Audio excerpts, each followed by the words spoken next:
કેમ છો વિદ્યાર્થી મિત્રો? પીએસઆઈ નું પેપર ઘણું સારું ગયું હશે. હવે વિદ્યાર્થીઓના ફોન આવી રહ્યા છે, વિદ્યાર્થીઓ મેસેજ કરી રહ્યા છે અને ઘણા વિદ્યાર્થીઓ એકેડમી ઉપર પણ પૂછવા માટે આવ્યા કે સાહેબ અંદાજિત મેરિટ આનું કેટલે અટકશે. તો મને લાગ્યું કે લાવ એક વિડીયો બનાવી દઉં અને વિદ્યાર્થીઓને જણાવી દઉં કે અંદાજિત મેરિટ કેટલું અટકશે. પણ એ પહેલા મેરિટ વિશે ચર્ચા કરતા પહેલા આપણે એક બાબતની ચર્ચા કરીએ કે પેપર કેવું હતું. પેપર હાર્ડ હતું, પેપર મીડિયમ હતું કે પેપર ઇઝી હતું? ઇઝી તો નહોતું જ, પેપર હાર્ડ પણ નહોતું. આપણે આને મીડિયમ અથવા ઇઝી ટુ મોડરેટ કક્ષાનું પેપર કહી શકાય. આ પેપરની અંદર સૌથી અગત્યની બાબત એ હતી કે પાર્ટ એ જે 100 ગુણનો હતો, મેથ્સ રીઝનિંગ, એ ઇઝી પૂછાયો હતો. એ રીતે પૂછાયું હતું કે આપણે આરામથી એને મેનેજ કરી શકીએ. તમે બેઝિક ગણિત, બેઝિક મેથ્સ અને બેઝિક રીઝનિંગ કરીને ગયા હોવ તો આરામથી 100 માંથી 80 પ્રશ્નોના જવાબ આપી શકો. હા, 5-10 પ્રશ્નો તારણ અને વિધાનવાળા પ્રશ્નો, વેન આકૃતિવાળા પ્રશ્નો, કેટલાક પ્રશ્નો એવા હતા કે જે કદાચ ઘણા લોકોને થોડા ટફ પડ્યા હશે. બાકી પ્રશ્નો ઇઝી હતા, પણ એક પેટર્ન અલગ ચેન્જ થઈ હતી અને એ પેટર્ન હતી ગણિત અને રીઝનિંગના પ્રશ્નોમાં ચોથો ઓપ્શન, જેનું નામ હતું ઉપરોક્તમાંથી એક પણ નહીં. આ ઓપ્શન દ્વારા જાણે પરીક્ષક એવું કહેવા માંગતા હોય કે માત્ર લોજિકથી હવે દાખલા સોલ્વ નહીં થાય, તમારે ગણિતનો કન્સેપ્ટ ક્લિયર કરવો પડશે. અત્યારે એક જબરજસ્ત માર્કેટમાં ચાલ્યું હતું કે ભાઈ લોજિકથી જ દાખલો સોલ્વ કરો. હવે ચોથો ઓપ્શન ઉપરોક્તમાંથી એક પણ નહીં આપેલું હોય તો તમારે દાખલો ગણવું જ પડે.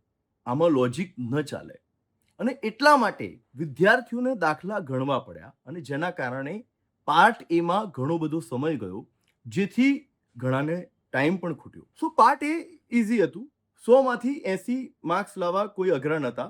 જેણે સારી રીતે તૈયારી કરી હોય એ લાવી શકતા હતા. પાર્ટ બી ની વાત કરીએ તો ઘણા લોકો પાર્ટ બી માં બૂમો પાડી રહ્યા છે. એનું એક કારણ એ પણ છે કે વિદ્યાર્થીઓએ શરૂઆતથી જ મેથ્સ રીઝનિંગ, કેમ કે હું તો ઓલરેડી ગ્રાઉન્ડ ઉપર હોઉં છું, લાઇબ્રેરીની મુલાકાત લેતો હોઉં છું, ઘણી બધી ગાંધીનગરમાં લાઇબ્રેરીઝની મુલાકાત લેતો હોઉં છું, વિદ્યાર્થીઓ જોડે કોન્ટેક્ટમાં હોઉં છું, એક શિક્ષક પણ છું. તો વિદ્યાર્થીઓમાં ગણિત રીઝનિંગ પ્રત્યે એટલો બધો ડર હતો કે ડરના કારણે એ એમના વાંચવાના જે આખા દિવસનો સમય હોય વધુ પડતો સમય ગણિત અને રીઝનિંગને આપી રહ્યા હતા. એની સામે જીકેને બિલકુલ હલકામાં લઈ રહ્યા હતા અને આવા વિદ્યાર્થીઓને ઘણાને મેં જોયું કે એમને માંડ 40 ક્રોસ થાય છે. જીકેનું પેપર કે જીએસનું પેપર જરા પણ ટફ ન હતું. કદાચ કોઈ વિદ્યાર્થી કહેતો હોય તો હું તમને જણાવી દઉં કે જો હા તમે તૈયારી ન કરી હોય ને તમને ટફ લાગ્યો, વસ્તુ અલગ છે. આપણે એને મીડિયમ કક્ષાનું, હું એમ નથી કહેતો કે ઇઝી હતું, મીડિયમ કક્ષાનું કહી શકાય. હવે આમાં થયું છે શું કે આ પાર્ટ બી ની અંદર એમણે જે અભ્યાસક્રમ આપ્યો હતો, 25-25 માર્ક્સના 4 ભાગ આપ્યા હતા, એને એમણે ફોલો નથી કર્યા. જેમ કે કરંટ અફેર્સ કદાચ વધુમાં વધુ એ 25 માર્ક્સનું પૂછી શકતા. આમ તો 25 ના પૂછાય. કરંટ અફેર્સ, જીકે અને વિજ્ઞાન ટેકનોલોજી આ બધું સાથે હતું, તો એની અંદરથી એમને 20 માર્ક્સનું કરંટ અફેર્સ અને જીકે જે હતું 20 માર્ક્સનું એ પૂછી શકતા હતા. બટ એની સામે કરંટ અફેર્સ એમણે 35 થી 36 માર્ક્સનું કરંટ અફેર્સ પૂછ્યું છે. બંધારણ અને જાહેર વહીવટ 25 માર્ક્સનું હતું, બટ એની સામે એમણે માત્ર 21 માર્ક્સનું બંધારણ અને જાહેર વહીવટ પૂછ્યું.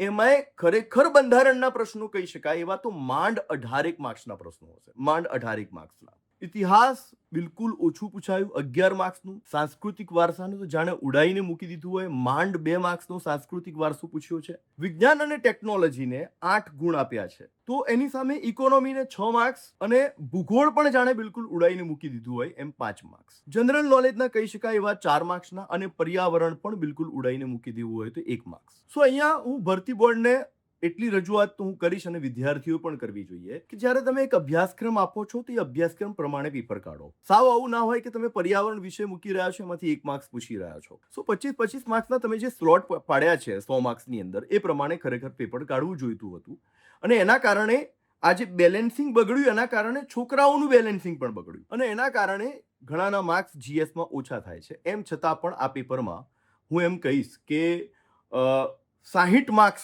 જે વ્યવસ્થિત તૈયારી કરીને ગયો હોય, હોશિયાર વિદ્યાર્થી હોય, તો એના માટે 50 થી 60 માર્ક્સ લાવવા અઘરા નથી. તો આપણે પેપર 1 માં 70 થી 80 અને પેપર 2 માં 50 થી 60 માર્ક્સ ગણીને ચાલીએ તો સાહેબ કે મેરિટ કેટલાય રહેશે એવું ઘણાનું પૂછવું હોય છે. તો ગયા વખતનું મેરિટ અત્યારે તમારા સ્ક્રીન ઉપર આવતું હશે. તો આપણે ગયા વખતનું ટોટલ મેરિટ વિથ પેપર 2, હું અત્યારે ખાલી પેપર 1 નું મેરિટ કહીશ, વિથ પેપર 2 જનરલ મેલનું 229.75 એટલે 230 જેવું રહ્યું હતું. એમાંથી આપણે 50 પ્રશ્નો કાઢી લઈએ પેપર 2 ના, 50 માર્ક્સ કાઢી લઈએ તો 180 માર્ક્સ થાય પેપર 1 ના. હવે ગયા વખતે પેપર 1 એકદમ ઇઝી હતું, આ વખતે એટલું બધું ઇઝી નથી. તો આપણે 180 તો મેરિટ કહું તો કોઈને હસી આવે.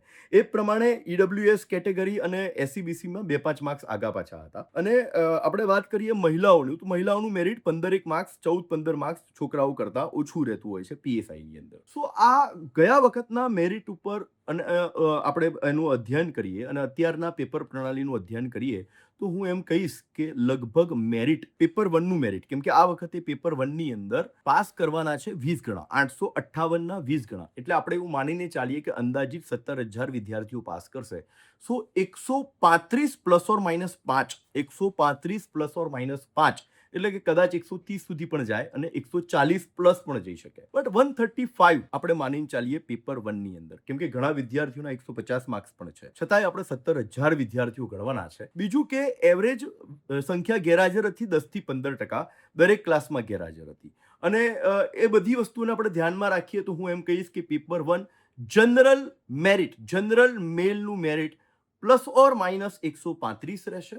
આ ઉપરાંત જે બીજી કેટેગરીના વિદ્યાર્થીઓ છે, ઈડબ્લ્યુએસ લઈ લો કે ઓબીસી લઈ લો, તો એ પોતાના માર્ક્સ આ જનરલ મેરિટ જે મેં કીધું છે એનાથી 2-3 માર્ક્સ આગા પાછા કરી લે. અને જે લોકો જે ફિમેલ છે એ પોતાના માર્ક્સ આ 135 માર્ક્સના મેરિટથી 10 થી 15 માર્ક્સ આગા પાછા કરી લે. એટલે જનરલ ફિમેલનું હું 120 થી 122 કહી શકું છું, પ્લસ ઓર માઇનસ 5, અને જનરલ મેલનું 135 પ્લસ ઓર માઇનસ 5.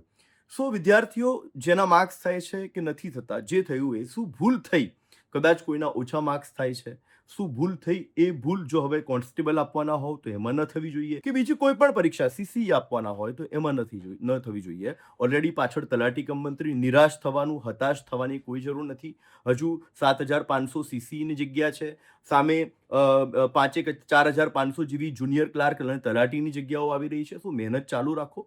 જે ભૂલ થઈ છે એમાંથી શીખવાનું છે કે હવે બીજી પરીક્ષાઓમાં આ ભૂલ ન થવી જોઈએ, બરાબર. અને ખાસ કરીને તૈયારીમાં કોન્સ્ટેબલના વિદ્યાર્થીઓને કહીશ કે એવું પણ ના થાય કે તમે મેથ્સ રીઝનિંગમાં એટલા બધા ખૂંપી જાઓ કે જીકેને તમે બિલકુલ સાઇડલાઇટ કરો, અને જીકેમાં એટલા બધા ખૂંપી જાઓ કે મેથ્સ રીઝનિંગને સાઇડલાઇટ કરો. તો તમારી તૈયારી ચાલુ રાખો, બધા વિષયને સરખો ન્યાય આપો, હતાશ થવાની જરૂર નથી. મેં એક અંદાજિત મેરિટ કીધું છે, શક્ય છે કે હું ખોટું પણ હોઉં, બરાબર છે, પણ આશા રાખીએ કે વધુમાં વધુ વિદ્યાર્થીઓની મહેનત મજરે આવે અને બધા પાસ થાય એવી શુભેચ્છા. હવે આની કોન્સ્ટેબલ ઉપર શું અસર થઈ છે એના માટે ટૂંક સમયમાં એક વિડીયો સાથે હું લાઈવ આવીશ 2-3 દિવસની અંદર, જેની વિદ્યાર્થીઓએ નોંધ લેવી. જય હિન્દ.